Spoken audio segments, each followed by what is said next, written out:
Police તંત્ર દ્વારા ગુનાહિત કૃત્ય આચરતા આરોપીઓનો જાહેરમાં સરઘસ કાઢવામાં આવે છે અને ઘટનાનું રિકન્સ્ટ્રક્શન પણ કરવામાં આવે છે, પરંતુ પોલીસ દ્વારા કરવામાં આવતી સરઘસની કાર્યવાહી કેટલી યોગ્ય છે તે અંગે પ્રશ્ન ઉઠવા પામ્યો છે અને હ્યુમન રાઇટ કમિશનના એડવોકેટ આરબી મેંદપરા દ્વારા માનવ અધિકાર પંચમાં પોલીસની આરોપી સામે કરવામાં આવતી સરઘસની કામગીરી કેટલી યોગ્ય છે તે અંગે પિટિશન દાખલ કરવામાં આવી છે અને માનવ અધિકાર પંચ દ્વારા સુરત પોલીસ કમિશનર પાસે આ અંગેનો 30 દિવસમાં જવાબ પણ માંગવામાં આવ્યો છે। ઉલ્લેખનીય છે કે થોડા સમય પહેલા જ રાજ્યના ગૃહમંત્રી હર્ષ સંઘવીએ આરોપીઓનો વરઘોડો તો નીકળશે જ એવું નિવેદન આપ્યું હતું, જે હવે ચર્ચાના કેન્દ્રમાં આવ્યું છે। જ્યારે પોલીસ દ્વારા આરોપીને સાથે રાખીને ઘટનાનું રિકન્સ્ટ્રક્શન પણ કરવામાં આવે છે, જેનો ઉલ્લેખ કાયદામાં છે, પરંતુ પોલીસ દ્વારા આરોપીની ઓળખ છતી થાય એ મુજબ કામગીરી કરવામાં આવે છે અને મીડિયામાં પ્રસિદ્ધ કરવામાં આવે છે, જે બાબત પણ અયોગ્ય હોવાનું એડવોકેટ જણાવી રહ્યા છે। માનવ અધિકાર પંચમાં પિટિશન દાખલ કરનાર એડવોકેટ આરબી મેંદપરાએ જણાવ્યું હતું કે પોલીસ દ્વારા આરોપીઓનો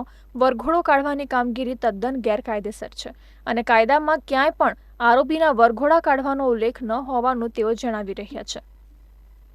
ગુજરાત રાજ્ય અને સુરત પોલીસ દ્વારા છેલ્લા ઘણા સમયથી એક નવો ક્રેઝ આવ્યો છે કે કોઈ પણ વ્યક્તિ સામે એફઆઈઆર દાખલ થાય એટલે તેમનો વરઘોડો કાઢો। વરઘોડો શબ્દ જોવામાં આવે તો કે કાયદામાં જોગવાઈ નથી કે એના બાબતે કોઈ કલમમાં કોઈ વિસ્તૃત વ્યાખ્યા આપવામાં આવી કે કાયદામાં કોઈ અલગથી નોંધ કરવામાં આવે એવું પણ નથી। એટલે આ જે વરઘોડો કાઢવામાં આવે છે એ પોલીસ અધિકારીઓ રાજકીય પાર્ટીની વાહ લૂંટવા માટે કાઢતા હોય એવું જણાય આવે છે। એટલે પોલીસ અધિકારી દ્વારા પોતાની સત્તાનો દુરુપયોગ કરી ગેરકાયદેસરના કૃત્યો કરવામાં આવતા હોય। આથી મેં